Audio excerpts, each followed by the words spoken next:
Deixa eu te fazer aqui uma pergunta. Se na sua cidade tivesse um show onde pessoas com nanismo, gigantismo ou distorções físicas fossem expostas de forma desumana, você iria visitar esse show? Se alguém da sua família falecesse, você a levaria no estúdio para tirar fotos?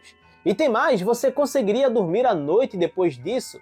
Bem, muitas coisas eram comuns na Era Vitoriana, e para quem não sabe o que é a Era Vitoriana, o período vitoriano ocorreu entre 1837 e 1901, e essa era teve esse nome devido à rainha Vitória, que foi a que reinou durante esse período. A Era Vitoriana foi uma época de grandes mudanças e peculiaridades na Inglaterra e também em outras partes do Império Britânico. No vídeo de hoje eu vou te contar 5 coisas inacreditáveis ou surpreendentes, que eram comuns durante o século XIX. O meu nome é Alex Lima e sejam muito bem-vindos ao canal Fala do Mundo História.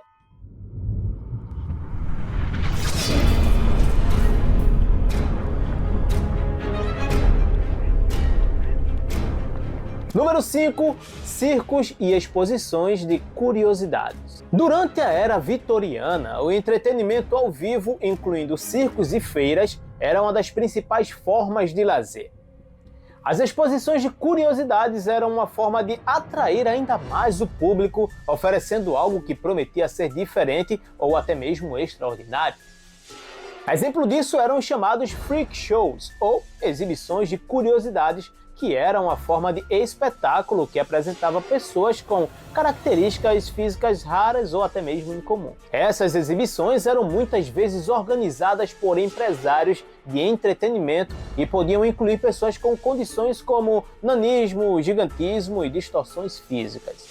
Os freak shows exploravam a curiosidade do público sobre o que era considerado anômalo ou extraordinário. Muitas vezes essas pessoas eram tratadas como atrações exóticas e suas vidas privadas não eram respeitadas. Além dos freak shows, havia uma variedade de outras atrações que poderiam ser categorizadas como curiosidades. Isso incluía animais exóticos e objetos raros. As exposições de curiosidades refletiam as atitudes vitorianas em relação à diferença ao exótico, Embora essas exibições fossem amplamente aceitas e populares, muitas vezes eram problemáticas e exploradoras.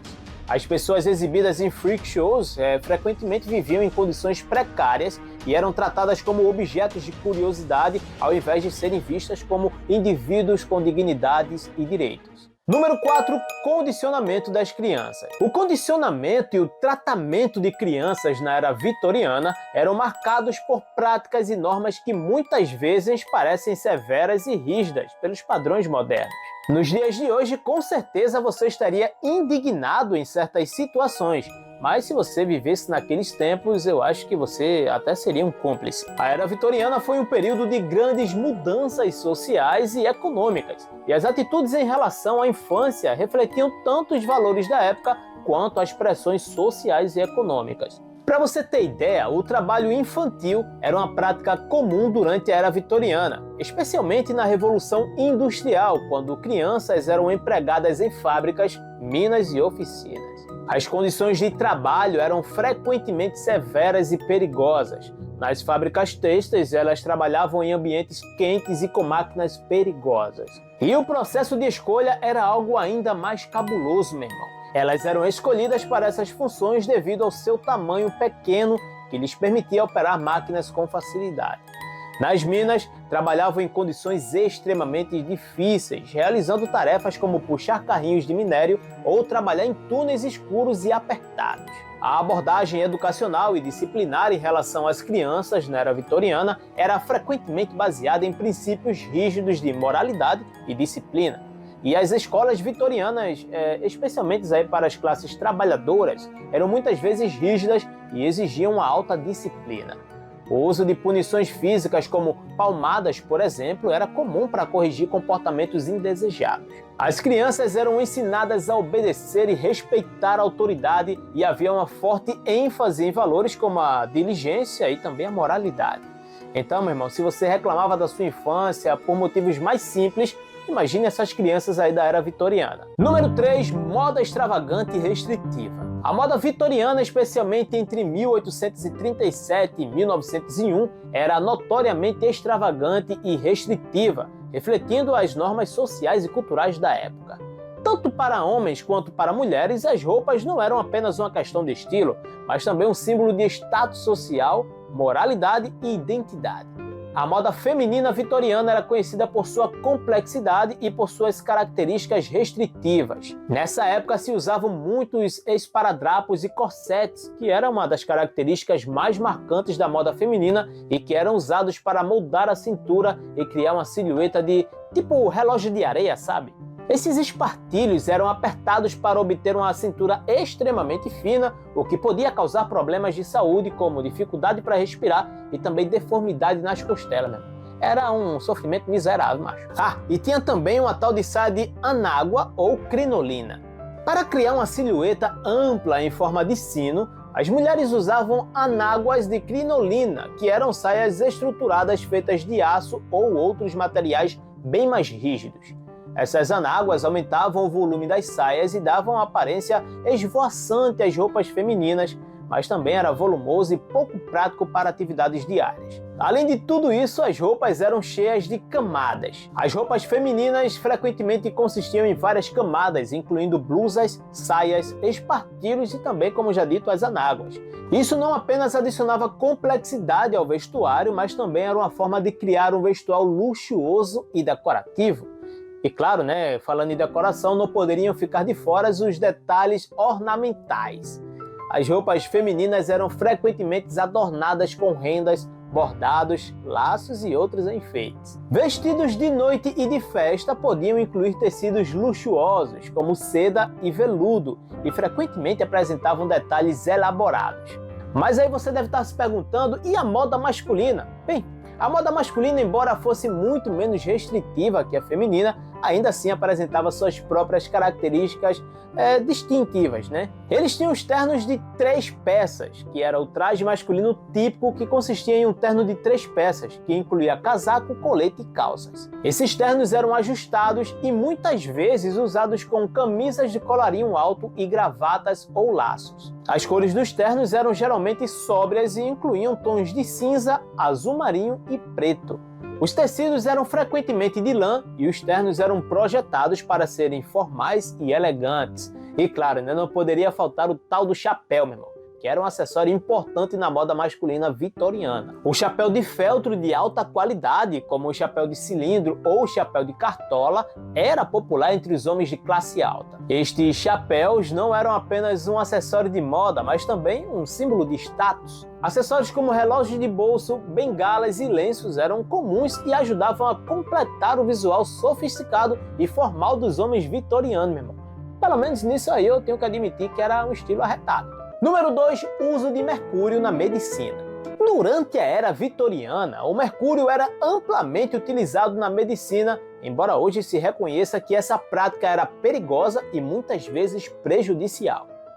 O uso de mercúrio refletia o estado do conhecimento médico da época, que ainda não compreendia totalmente os riscos associados às substâncias tóxicas. O mercúrio era amplamente utilizada em uma doença chamada sífilis, mesmo, que era uma doença sexualmente transmissível e que era muito comum no século XIX. Os tratamentos como o uso de pomadas, pastas e soluções de mercúrio eram conhecidos como cura de mercúrio. Acreditava-se que o mercúrio possuía propriedades antissépticas que poderiam ajudar a tratar a infecção, embora o tratamento frequentemente causasse mais danos do que benefícios. Além da sífilis, o mercúrio foi utilizado também para tratar uma variedade de outras condições, incluindo doenças inflamatórias e infecções.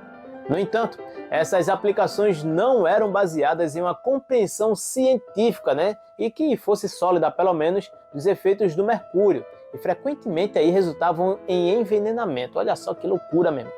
Em algumas preparações farmacêuticas, o mercúrio era administrado oralmente ou por injeção, o que era mais louco ainda. Essas formas de tratamento eram particularmente perigosas, pois o mercúrio pode causar danos significativos aos órgãos internos e ao sistema nervoso.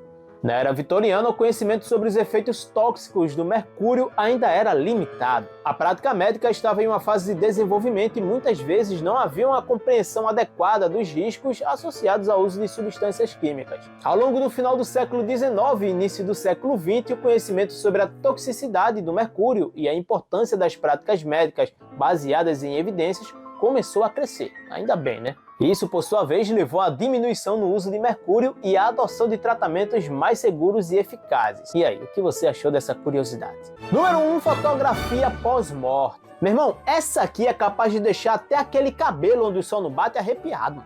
Durante o século XIX, as taxas de mortalidade eram significativamente mais altas do que hoje, devido a doenças infecciosas, más condições de vida e falta de tratamentos médicos eficazes. Você viu no tópico anterior.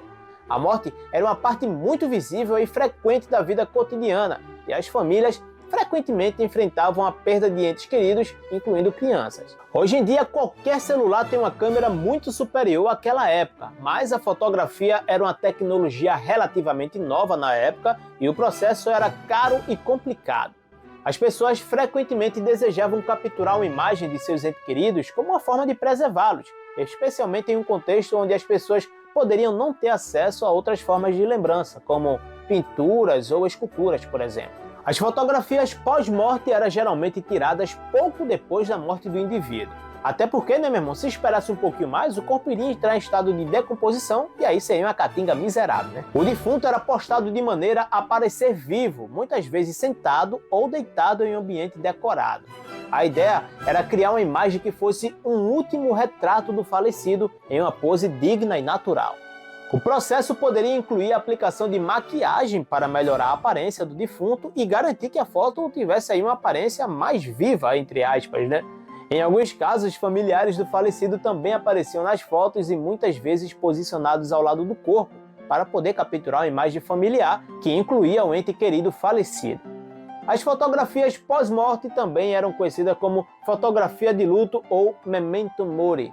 Esta prática era uma forma de honrar e lembrar os entes queridos falecidos, refletindo as atitudes e práticas culturais da época em relação à morte e ao luto. Essas foram algumas práticas que mostram como a sociedade vitoriana era diferente das normas e sensibilidades atuais, refletindo tanto o avanço quanto as limitações do conhecimento e da cultura da época. E aí, você já conhecia essas curiosidades? Qual você achou mais peculiar? Deixa aqui nos comentários.